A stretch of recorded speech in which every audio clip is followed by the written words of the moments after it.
9 भौतिक विज्ञान सवाल 22 तक होगा। 23 नंबर का सवाल। तो किलोग्राम द्रव्यमान का एक किलो एम कितना दिया है? 2 किलोग्राम। 2 किलोग्राम द्रव्यमान का एक किलो पृथ्वी से 100 मीटर की ऊंचाई से ऐसे दिया है 100 मीटर। 100 मीटर की ऊंचाई से पृथ्वी पर जीव के अंतर्गत स्वतंत्रता पूर्वक नीचे गिरता है। पृथ्वी पर पहुंचने पर इसका वेग और इसकी कुल ऊर्जा कितनी होगी? ठीक है। जी का मान दिया 10 मीटर प्रति सेकेंड। 10 मीटर प्रति सेकेंड स्क्वायर। एम का 2 किलोग्राम द्रव्यमान का पिंड नीचे की ओर पृथ्वी पर पहुंचा तो पिंड की कुल ऊर्जा बराबर स्थित ऊर्जा के बराबर होगी 2G10 H 100 2000। पिंड की कुल ऊर्जा कितनी आएगी? 2000 mgh 2000 किलो। अब यहाँ पर पहुंचने पर इसका वेग कितना हो जाएगा?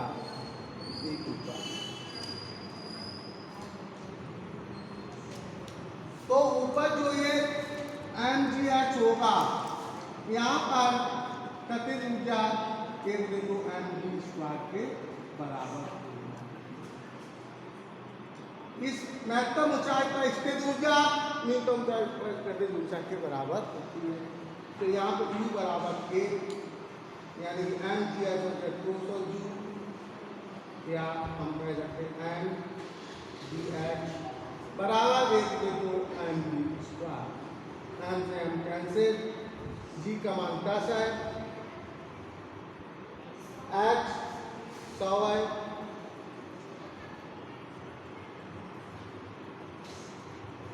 बराबर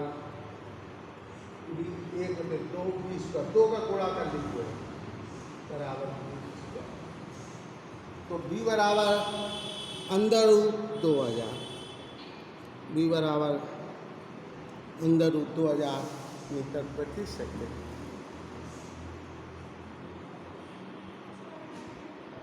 या कह सकते B² बराबर 2 10 का 2 × 5 100 को 10 × 10 तो भी अब 2 का 2 आएगा, 10 आएगा, 5 तो 20√5 मीटर प्रति सेकेंड। कितना वेग? ये वेग आ गया।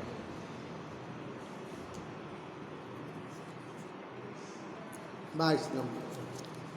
23 नंबर हो गया। 24 नंबर में कह रहा है एक गेंद को 10 मीटर की ऊंचाई से गिराया जाता है। 10 मीटर की ऊंचाई से एक गेंद को गिराया जाता है। एक गेंद को 10 मीटर की ऊंचाई से नीचे की ओर गिराया। यदि फर्श पर टकराने के बाद गेंद की ऊर्जा में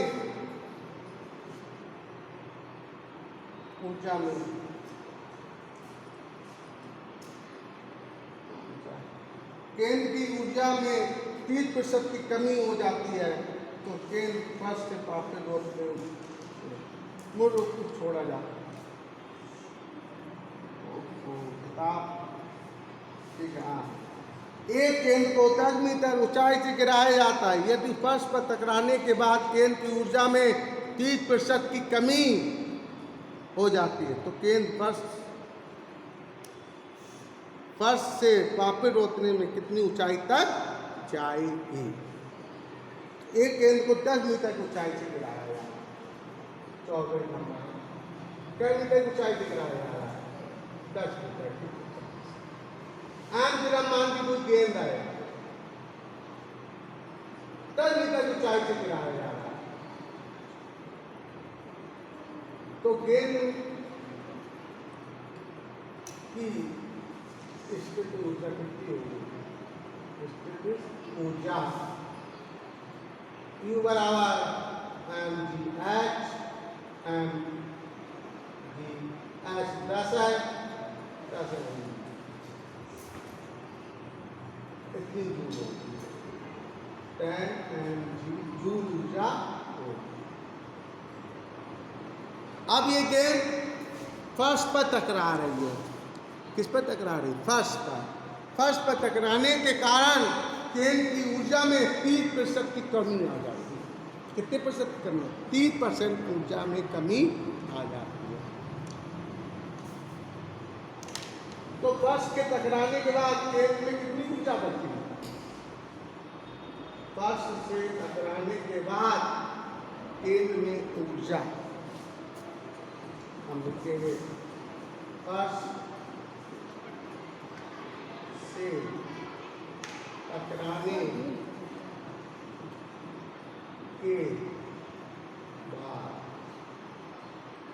फर्स्ट से टकराने के बाद गेंद में ऊर्जा, क्योंकि पूरी 100% होती, 30% की कमी हो गई, तो 100 से 30 हम घटा देंगे, इस तरीके से 70% की कमी। कितने परसेंट आएगी? 70%। अब गेंद में 70% ऊर्जा बची आपको। कितने परसेंट बची? 70%। देखिए गेंद सब फर्स्ट से टकराती है, टकराने के बाद उसकी गेंद में 30% की कमी हो जाती है, तो कितने परसेंट ऊर्जा बची? 100 माइनस 70% ऊर्जा आपकी गेंद में शेष रह जाएगी। अब तब गेंद फर्स्ट में टकराने के बाद अब उसकी ऊर्जा में कमी होगी थी, तो 70% की ऊर्जा से गेंद अब ऊपर नहीं हो जाएगी। अब ये 10 मीटर की ऊंचाई तक नहीं जा पाएगी गेंद, कुछ ना कुछ कम ऊंचाई तक जाए, क्योंकि फर्स्ट से टकराने के बाद फिर गेंद ऊपर की हो गई है। अब क्योंकि 70% ऊर्जा बची, ठीक है। अब हम लिखेंगे टकराने के बाद गेंद की ऊर्जा, यानी कि ये बचेगा mg फैक्टर। यही फैक्टर है, सबको निकालना है। ये आपकी कुल ऊर्जा कितनी थी? 10 mg। इसका 70% ऊर्जा आपके पास बची है, तो 10 mg की 70% 70/100 बराबर ये mgh के बराबर होगा। यही h निकालना, तो 0 0 कैंसिल, mg से mg कैंसिल, h बराबर 7 मीटर। क्या मीटर ऊंचाई तक गई? 7 मीटर की ऊंचाई तक एक गेंद पहुंचेगी। क्या मीटर की ऊंचाई तक पहुंचेगी? 7 मीटर की ऊंचाई तक एक गेंद जाएगी। वीडियो कट गया है। हाँ? देखता रहो तुम, मैं कॉल आई दो ना। कटा नहीं है, देखो चल रहा। ठीक है, अगला सवाल नंबर, तो दोबारा बना लगूंगा। 25 नंबर। 25 में देखिए हम 1 किलोग्राम का पेन देंगे, एम बराबर 1 किलोग्राम का पेन 25 मीटर की ऊंचाई से मुक्त रूप से छोड़ा जाता है। जब वह पृथ्वी से 4 मीटर की ऊंचाई पर है, वह पृथ्वी से 4 मीटर की ऊंचाई पर है, उस क्षण उसकी गतिज ऊर्जा, स्थिर ऊर्जा व कुल ऊर्जा ज्ञात कीजिए। तो यहाँ पर देखिए कुल ऊंचाई दी है a b, मान लिया कितने मीटर है? 25 मीटर। तो ऊंचाई कितनी है? 25 मीटर। एम बराबर 1 kg का 1 किलोग्राम का एक पिंड है, 25 मीटर ऊंचाई से छोड़ा जाता है, तो इसकी कुल ऊर्जा कितनी हो जाएगी? पिंड की कुल ऊर्जा तो ये सिंपल है, mgh होगी। तो यहाँ पर g का मान क्या होगा?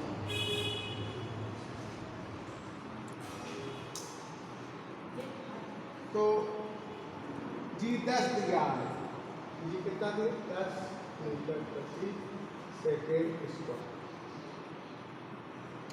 ठीक है। अब पिंड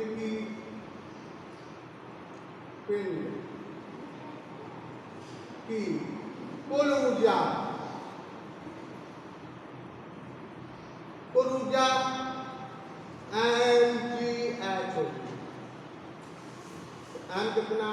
1 जीटा 25 बराबर 250 जूल। ये पिंड की कुल ऊर्जा है। क्या ये पिंड की कुल ऊर्जा? अब देखिए, किसी भी पिंड की ऊर्जा को ना तो नष्ट किया जा सकता, ना ही उत्पन्न किया जा सकता। एक प्रकार की ऊर्जा को दूसरे प्रकार की ऊर्जा में रूपांतरण किया जा सकता है। इसी क्रम में इसमें कह रहा है कि मुक्त रूप से छोड़ा जाता है जब वह पृथ्वी से 4 मीटर की ऊंचाई पर है। क्या मीटर की ऊंचाई पर? 4 मीटर की ऊंचाई पर है। उस क्षण उसकी गतिज ऊर्जा, स्थित ऊर्जा व कुल ऊर्जा बताई। ये 4 मीटर की ऊंचाई पर पृथ्वी से, अब सब पिंड पृथ्वी से 4 मीटर की ऊंचाई सी की दूरी पर। क्या मीटर दिया है? 4 मीटर, यानी कि बीसी दूरी। बीसी कितनी दी है? 4 मीटर की ऊंचाई पर है। क्या मीटर की ऊंचाई पर है? 4 मीटर की ऊंचाई पर। तो पृथ्वी से पिंड 4 मीटर की ऊंचाई पर आए, बिंदु सी पर हमें पिंड की कुल ऊर्जा, पिंड की गतिज ऊर्जा और पिंड की स्थिर ऊर्जा ज्ञात करनी है। तो हम कहेंगे पृथ्वी तल से 4 मीटर की ऊंचाई पर, 4 मीटर की ऊंचाई पर पिंड की स्थितिज ऊर्जा, पिंड की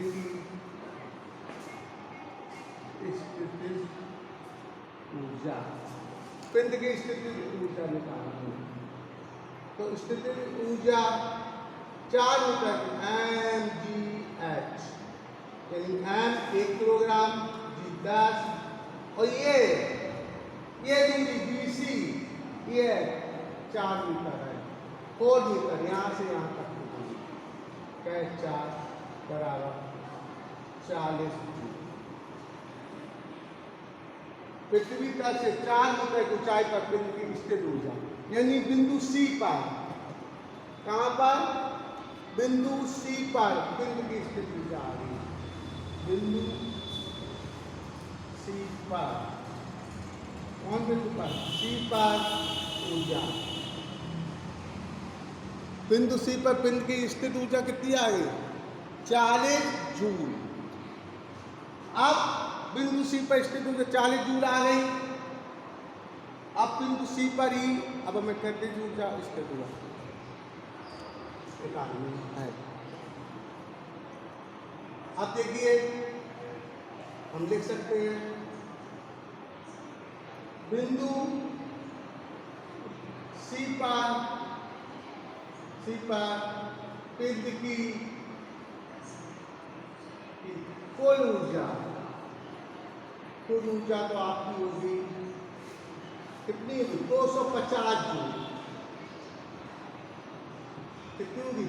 जो क्योंकि ऊर्जा को नष्ट नहीं किया जा सकता, तो कुल ऊर्जा बिंदु सी पर यानी पृथ्वी तल से 4 मीटर की ऊंचाई पर 250 जूल होगी और बिंदु सी पर स्थित ऊर्जा कितनी होगी 40 जूल। कुल ऊर्जा मतलब यांत्रिक ऊर्जा, यांत्रिक ऊर्जा बराबर होता है कुल गतिज ऊर्जा प्लस कुल स्थित ऊर्जा। तो अब बिंदु सी पर कुल ऊर्जा 250 जूल और बिंदु सी पर पिंड की स्थित ऊर्जा आई आपकी कितनी आई 40 जूल। कितनी आई 40 जूल। अब बिंदु सी पर पिंड की गतिज ऊर्जा चाहिए।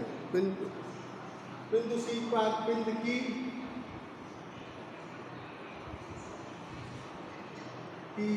गतिज ऊर्जा, कौन सी ऊर्जा गतिज ऊर्जा। तो कुल ऊर्जा से हम गतिज ऊर्जा घटा देंगे स्थित ऊर्जा, कुल ऊर्जा से स्थित ऊर्जा घटा देंगे तो गतिज ऊर्जा क्या आ जाएगी गतिज ऊर्जा। ये हमारी 40 जूल आई है। तो ऊर्जा कितनी 250 माइनस 40 बराबर 210। इस तरीके से बिंदु सी पर पिंड की बिंदु सी पर पिंड की गतिज ऊर्जा 210 जूल होगी। कितनी होगी 210 जूल आएगी। ठीक है, इस तरीके से आप लोग कर लेते हैं।